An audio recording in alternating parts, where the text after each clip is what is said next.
They thought they were sailing into their own territory. Then the jungle opened fire. In late February 1921, a forgotten place called Coto turned a border dispute into blood, pride, and panic. Costa Rican soldiers were cut down on the river, Panamanian forces struck from the green, and before the smoke had time to settle, foreign warships were already watching from the sea. So what was Coto really worth? Land, law, honor, or something even more dangerous? Because this was never just a fight over a map, it was a warning. I'm Arturo, and this is Latin Lore, from Latin America's history to mysteries and true crime, to local legends whispering Latin intrigue. Every tale is verified in archives before it reaches your headphones.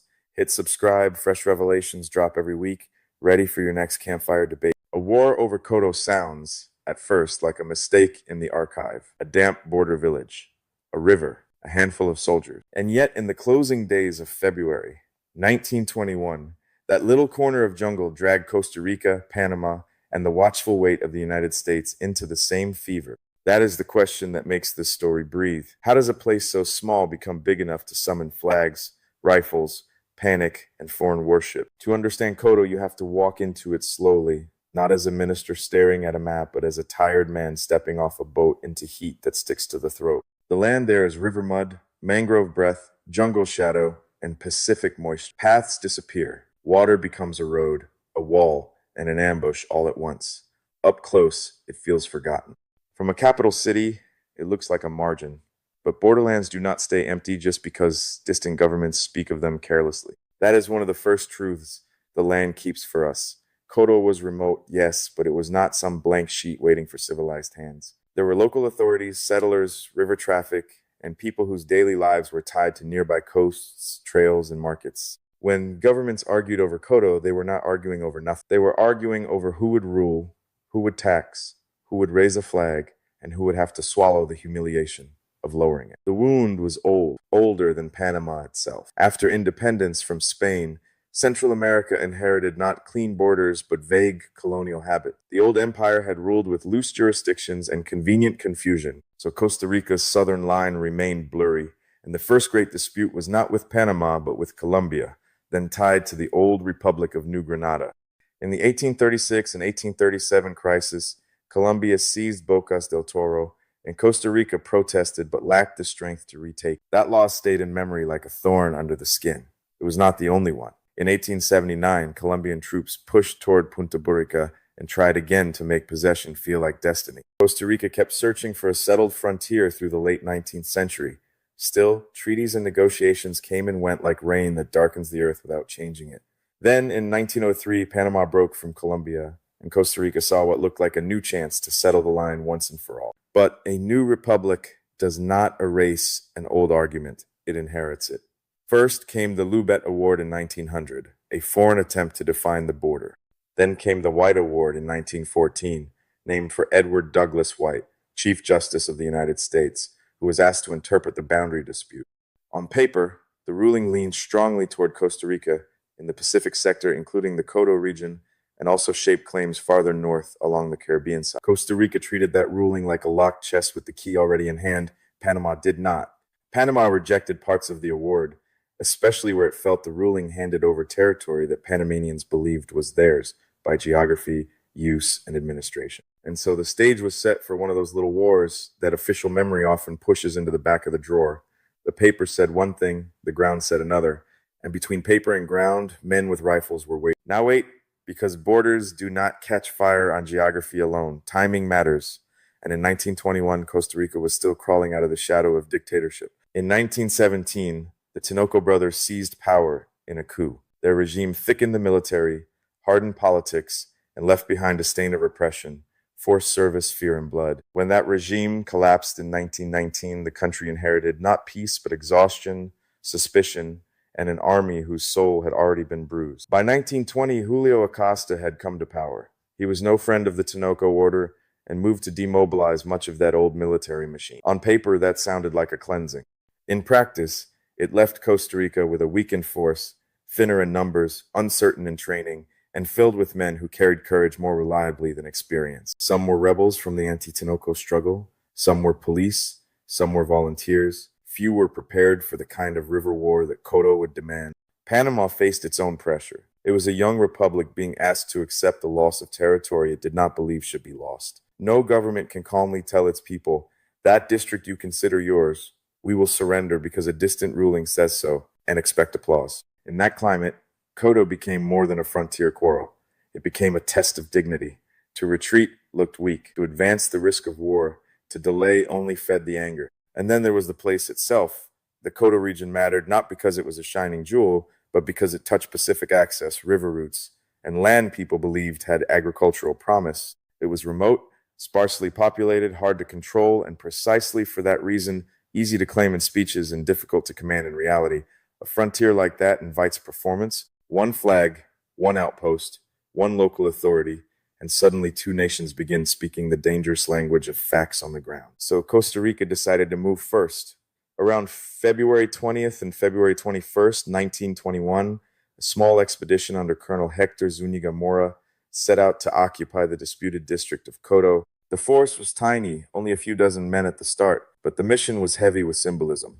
They were not just going to stand in a village. They were going to make the White Award visible, to turn legal paper into boots, rifles, and a flag raised over humid earth. When Zuniga's men arrived, they found exactly the kind of reality that border arguments always try to simplify. There was a Panamanian corregidor administering the place. According to Costa Rican accounts, the local population was described as mainly Panamanian. Zuniga ordered the corregidor to withdraw, and the corregidor complied. For a brief moment, the occupation seemed almost too easy. A flag went up, positions were established. The Costa Rican side could tell itself that the law had finally grown hands. But false calm is common in frontier country. The news of the occupation spread quickly and did not land softly in Panama. In David, in Chiriquí, the move was read as an invasion rather than an act of administration. Panamanian authorities began mobilizing police, volunteers, and militia. Men gathered rifles, some came by boat, some by rail, and a counterforce was organized in haste. Accounts vary on exact numbers, but the Panamanian side appears to have brought together several hundred men, more than enough to turn a tiny occupation into a deadly lesson. The weapons were the tools of that era's rough border warfare: bolt-action rifles, revolvers, a few machine guns, very little artillery, and the stubborn hope that terrain itself would do half the fighting. Because in Coto, the terrain was not the background, it was a combatant. Dense jungle closed sight lines. Rivers slowed movement and exposed boats. Swamps punished every mistake. Roads were little more than rumor. Men could be 20 paces away and still hidden by leaves, mud, and water. By February 27th, the trap had begun to close. Some versions fold what followed into the Battle of Pueblo Nuevo de Coto. Others remember the clashes as a chain of ambushes and captures. Either way, the result was the same. Zuniga's small Costa Rican force, which had entered Coto as if it were securing a lawful award, found itself cut off by a Panamanian counterattack. The confidence in the occupation evaporated. In its place came gunfire, confusion, and the realization that the border had chosen violence. Costa Rican memory preserves this moment as a brutal reversal. The men who had raised the flag were overwhelmed and captured. San Jose, meanwhile, did not yet fully understand the scale of the disaster. That misunderstanding would cost more lives. Believing reinforcements might still salvage the position, another small Costa Rican detachment was sent under Colonel Miguel Obregón Zamora. And here the war becomes truly bitter, because those men were sailing not toward relief, but toward a battlefield that had already turned against them. On February 27th, Obregón and his men reached the banks of the Coto River. They were greeted not by friendly voices, but by rifle fire from concealed Panamanian positions. Some accounts remember the Costa Ricans shouting for the firing to stop, still not believing the hidden shooters were Panamanian troops. But the jungle did not answer. It only flashed. The enemy remained unseen behind foliage and riverbank cover, and the boat became a floating target pinned inside a corridor of death. For about an hour, the fight raged in that green blindness. Costa Rican rifles answered as best they could, but the contest was unequal. The men in the boat were exposed. The men on the banks had the river, the brush, and preparation on their side. When the shooting finally loosened its grip, the result was devastating. Of the 25 Costa Ricans who arrived with Obregón, 16 were dead. The rest badly wounded or captured. The river carried the news before the government understood it, and still the blows did not stop. On March 1st, another Costa Rican officer, Colonel Amadeo Vargas, was sent south to reinforce the position.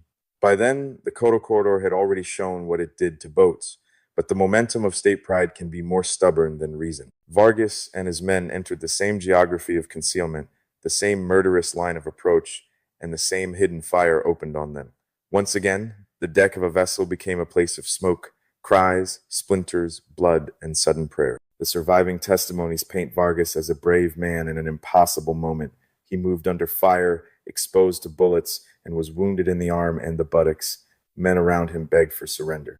He refused at first. Then, as the situation collapsed and the vessel turned into a slaughter pen, the order became every man for himself. Vargas leapt into the Coto River, trying to escape that storm of lead. Others followed into the water. Those left on the boat eventually surrendered. This was the hidden face of the Coto War on the Pacific side. Not a grand campaign, not drums and parade lines, but small detachments fed one after another into ambush. Costa Rican memory would later repeat a harsh number: 31 dead and 48 wounded during the conflict, with many of the worst losses tied to these river disasters. Panamanian losses in the surviving accounts appear far lighter on the battlefield itself. However, civilians would later pay a price in the Atlantic theater. Now notice the emotional turn. A war that had begun as a matter of legal enforcement suddenly became a wound of national pride. In Costa Rica, the outrage was immense. Men had been shot down in boats, captured in the jungle, and humiliated in a territory San Jose believed the law had already granted. But rage alone does not create military ability. One reason the early Costa Rican campaign collapsed was, as it often is, painfully simple. The army was weak, improvised, and badly suited to the kind of fighting the Coto River demanded. The men sent into that southern frontier were courageous, yes, but many were inexperienced. The officialdom that directed them had little room for error, and the terrain punished every error immediately. This matters because later, patriotic retelling sometimes make defeat sound noble and simple. It was not simple. It was improvisation colliding with prepared resistance. It was a state trying to enforce a ruling with forces unprepared for jungle warfare. The dead deserve more than polished myth. They deserve the harder truth. And yet, the story does not end in those river ambushes. This is where Coto becomes stranger and more cinematic. While Panama had bloodied Costa Rica in the Pacific sector, the conflict opened another front on the Atlantic side, in the Bocas del Toro region. What had looked like one small war suddenly became two wars sharing the same name.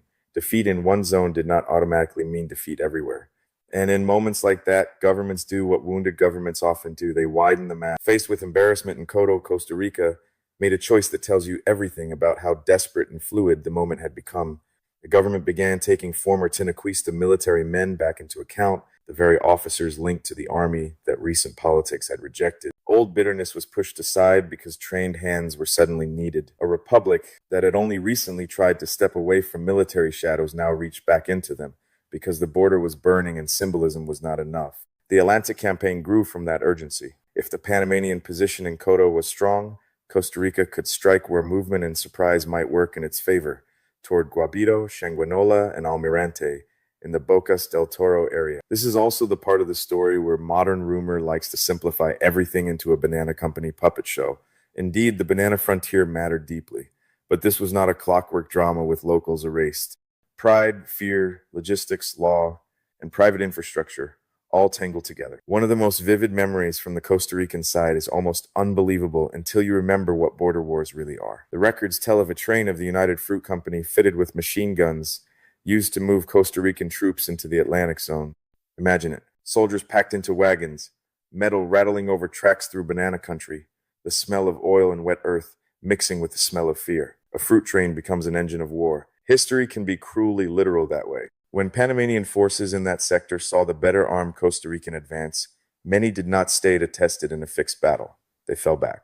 Guabito, Changuinola, and Almirante passed into Costa Rican hands. Compared with the killing at the Coto River, the Atlantic advance looked like a reversal, even a redemption. But war is a thief that never steals only from soldiers.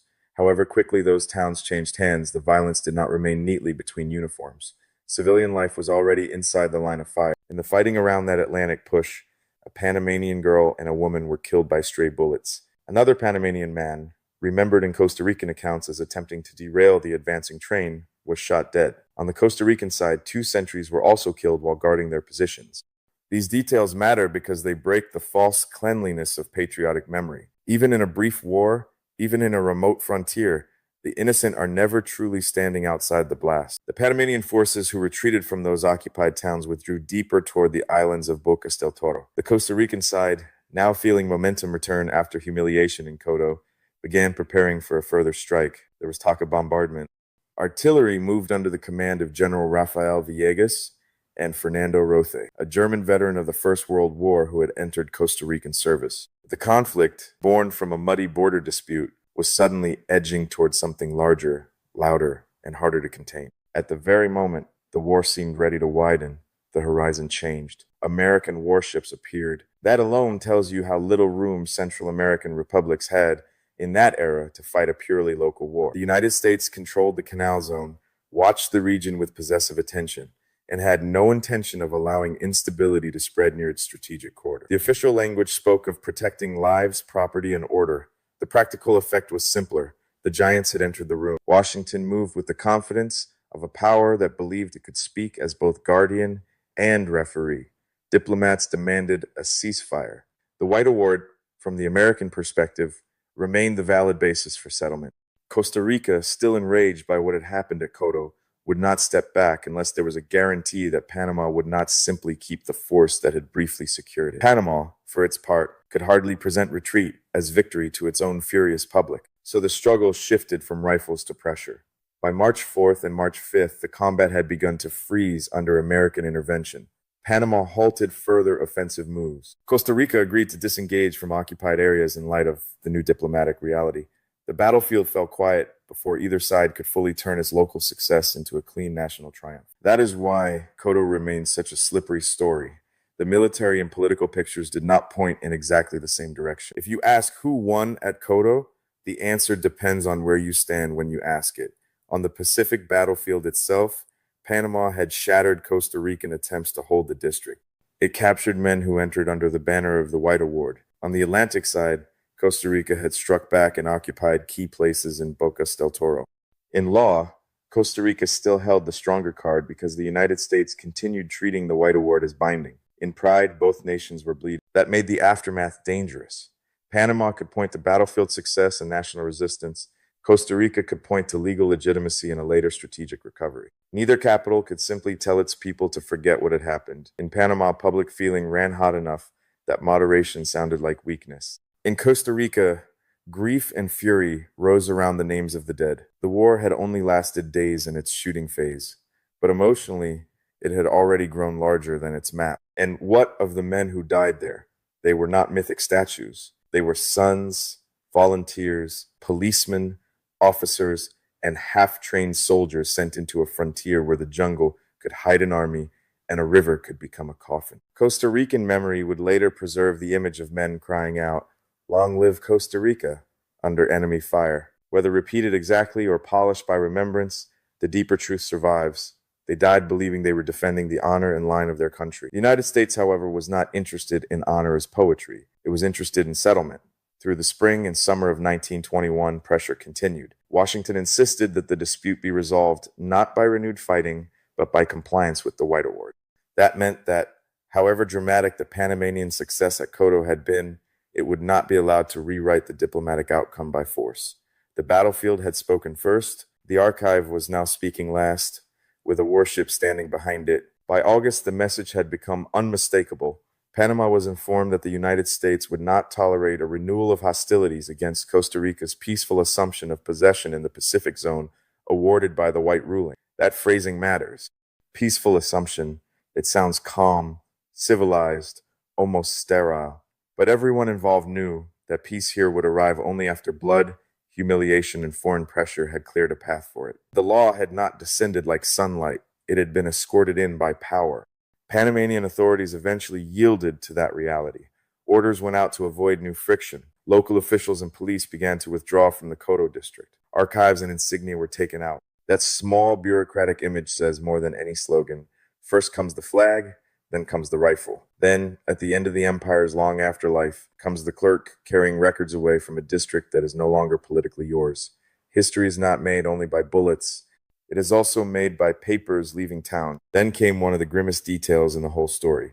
When the moment of transfer finally arrived, many of the Panamanians in Coto chose not to remain under Costa Rican control. The memory passed down is harsh and vivid.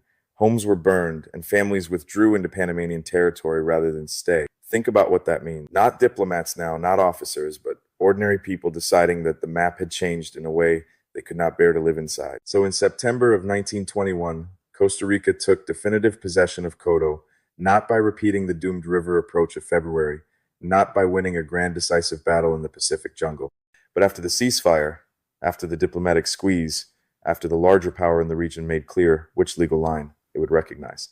That is one of the hardest truths in this story. Military victory in the first clash did not guarantee political victory in the final settlement. The border question did not instantly become simple forever, but the Coto episode marked the decisive turn. Later agreements would help stabilize and formalize the frontier that exists today. What matters for our story is that the war confirmed something old and bitter across Latin America. Colonial ambiguity leaves behind delayed explosion. A vague line drawn in the era of empire can sleep for decades, then wake up in the 20th century wearing new flags and killing the grandchildren of people who never chose the original confusion. That is why the Coto War matters beyond its size. It is one of those small interstate wars that expose the region's machinery with unusual clarity. Colonial inheritance, weak border control, national pride, fragile institutions, private frontier networks, foreign intervention. Everything is there but compressed. It is like a shard of mirror. Small in the hand, but if you angle it right, you can see a whole century inside it. That is what makes Coto more than a forgotten border quarrel. For Costa Rica, the memory is especially uneasy.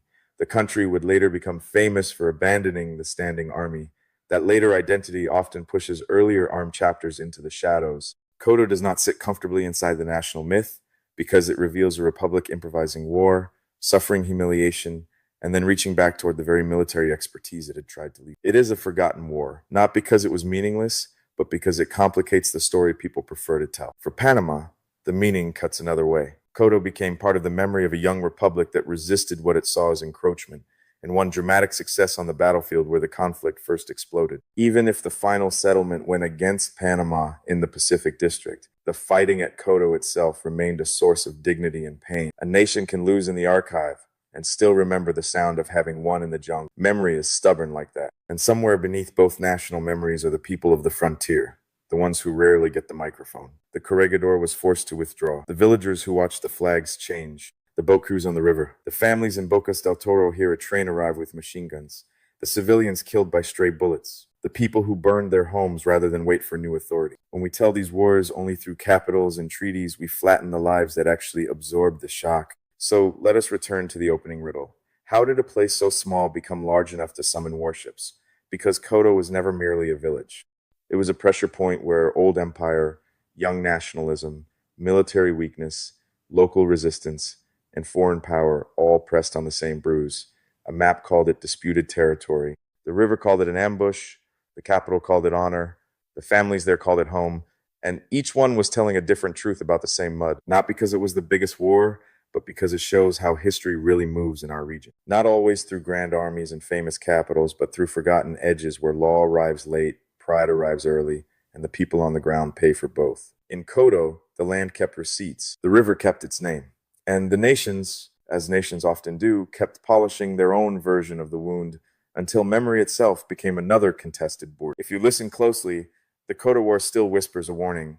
When a government says a border is only a technical issue, be careful. Technical issues do not usually end with boats full of dead boys, houses on fire, and foreign ships deciding when the shooting stops.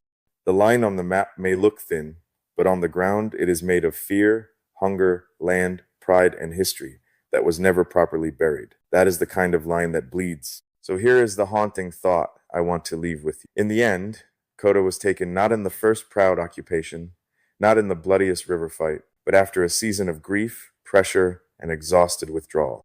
The men who died did not live to see the final form of the victory or the loss claimed in their name. And maybe that is the most Latin American truth of all. The poor and the brave often pay first for endings written elsewhere. When you think of this war, do not picture only flags. Picture the boat sliding into rifle range. Picture the jungle refusing to show its killers. Picture the machine gun train in banana country. Picture families setting their own homes alight rather than living under a new border. And then tell me in the comments which image stays with you the longest.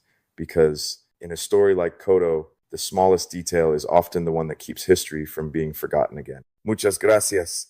Thanks for trekking the hidden trails of Latin America with me. If tonight's story unsettled you, subscribe and ring the bell, because Latin America's most intriguing stories are far from over.